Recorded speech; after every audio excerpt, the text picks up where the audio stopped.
Hej, jeg vil gerne fortælle lidt om mekanisk energi, og herunder potentiel energi, kinetisk energi, og så derefter omdannelsen til termisk energi. Hvis nu vi begynder med formlerne, så kan vi se, at mekanisk energi er defineret som summen af potentiel energi og kinetisk energi. Potentiel energi er defineret som, eller er bestemt til at være massen, altså legemets vægt, gange tyngdeaccelerationen, som er 9,82 meter i sekundet i anden, gange højden. Altså hvor højt befinder legemet sig. Kinetisk energi, det er defineret som en halv gange massen, gange farten i anden. Altså den fart, som legemet bevæger sig i. Hvis nu vi kigger på den her app, hvor vi har en skater, så kan vi se, at hvis nu vi lige vil tilbage den. Hvis nu vi tager den her skater, og vi placerer den her,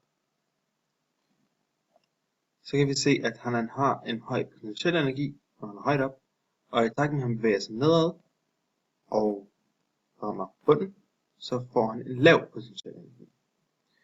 Og det skyldes jo, som vi sagde før, eller som vi sagde i formlen før, at den potentielle energi er høj, når blandt andet højden er høj.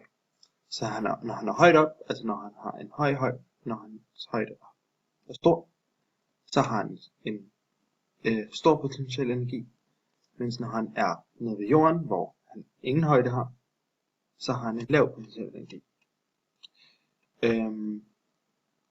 Hvis nu vi kigger omvendt på den kinetiske energi, så kan vi se, at det holder sig omvendt, at når han befinder sig nede på jorden, har han en høj kinetisk energi, mens når han er oppe i toppen, så har han en lav kinetisk energi.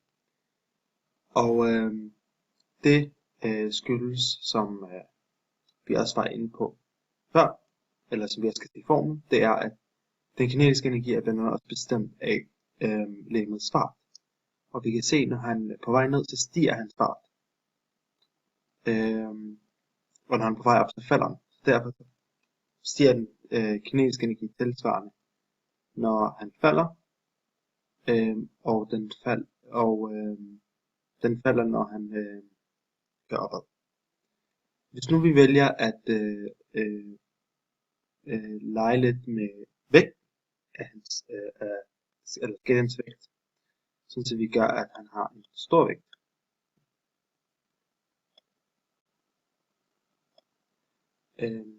Så kan vi se, at den samlede energimængde stiger. Og det gør den både på potentiel energi og kinetisk energi. Og det er jo fordi, som vi var inde på før, at vægt eller massen er en faktor i begge, i bestemmelsen af begge energiformer. Så når massen er høj, så er den totale mængde energi også høj, altså den mekaniske energi. Og vi kalder den her den mekaniske, altså den totale energi her, det er, vi kan se, at der er nogle termisk energi, så derfor er den totale energi summen af kinetisk energi og potentiel energi, som er den mekaniske energi, som vi også så før.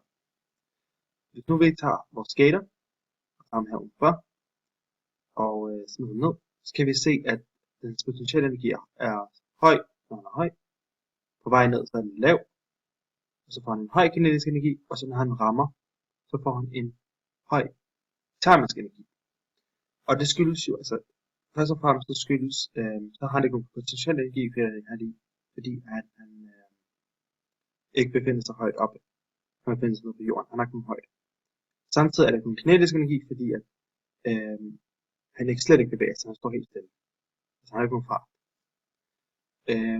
Til gengæld er det, når han er på vej ned, så bliver alt den potentielle energi omdannet til kinetisk energi, og når han rammer jorden, så bliver den kinetiske energi